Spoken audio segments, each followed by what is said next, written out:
बिस्मिल्लाहिर्रहमानिर्रहीम। आज 18वें पारे का खुलासा बयान करेंगे। 18वें पारे की इब्तिदा के अंदर अल्लाह रब्बुल इज़्ज़त ने मोमिनीन की खुसूसियात के बारे में बताया है कि मोमिनीन वो लोग हैं कि जो अपनी नमाज़ों के अंदर खुशू खुजू पैदा करते हैं, कि जब वो नमाज में खड़े होते हैं तो उनके दिलो दिमाग में अल्लाह रब्बुल इज़्ज़त का जिक्र होता है, दिल में अल्लाह की याद होती है। और उसके अलावा उनकी सबसे बड़ी खुसूसियत ये है कि लग़्व और फजूल बातों से दूर रहते हैं। मोमिन की ये शान नहीं है कि लग़्व बातों, फजूल बातों, फोश कलामी के अंदर मुब्तला हो। मोमिन की तो शान ये है कि अच्छे कलाम, अच्छी गुफ्तगू, आसन अंदाज में मुब्तला रहता है। और मोमिनीन की और शान ये बयान फरमाई कि वो ज़कात अदा करते हैं, जो अल्लाह रब्बुल इज़्ज़त ने उन्हें रिज़्क दिया है उस रिज़्क में से अल्लाह की राह में खर्च करते हैं और अपनी शर्मगाहों की हिफाजत करते हैं।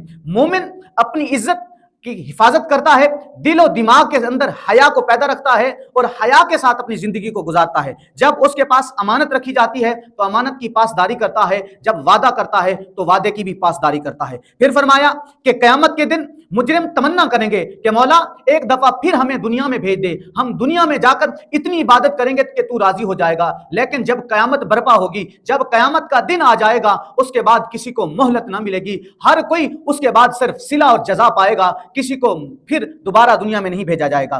फिर सजाओं के बारे में बताया कि हद क्या है, जिसने ज़िना किया है तो ज़िना करने वाले को 100 कोड़े मारे जाएंगे और जिसने एक पाक दामना औरत के ऊपर तोहमत लगाई है तो उसके 80 कोड़े उसको लगाए जाएंगे। उसके अलावा के आयात का जो तिलावत थी वो तो मनसूख हुई, लेकिन हुक्म बाकी है। वो किस तरह कि जब कोई शादीशुदा मर्द या औरत अगर जिना करता है तो उसको रजम किया जाएगा, यानी पत्थर मार मार कर उसे मार दिया जाएगा। कवारे की 100 कोड़े और शादीशुदा को रजम कर दिया जाएगा। उसके बाद पर्दे के अहकाम आता है कि जब नामारम औरत मर्द से मिले या घर से बाहर जाए तो उस वक्त अपने आप को पूरी तरह ढांप ले और गैर महरम मर्द से जब बात करे तो अपने लहजे को सख्त कर ले। उसके अलावा अल्लाह रब्बुल इज़्ज़त ने मोमिन के दिल के बारे में बताया कि जब मोमिन के दिल के अंदर ईमान होता है तो उसका ईमान वो एक नूर है। जब उसके दिल में ये ईमान होता है तो उसका दिल मुनव्वर रहता है। उसके बाद काफिर और मुनाफिकीन के बारे में बताया कि मुनाफिकीन और काफिर वो तारीकियों में भटके रहते हैं कि उनका जो दिल है वो इस तरह गाढ़ा और तारीक हो जाता है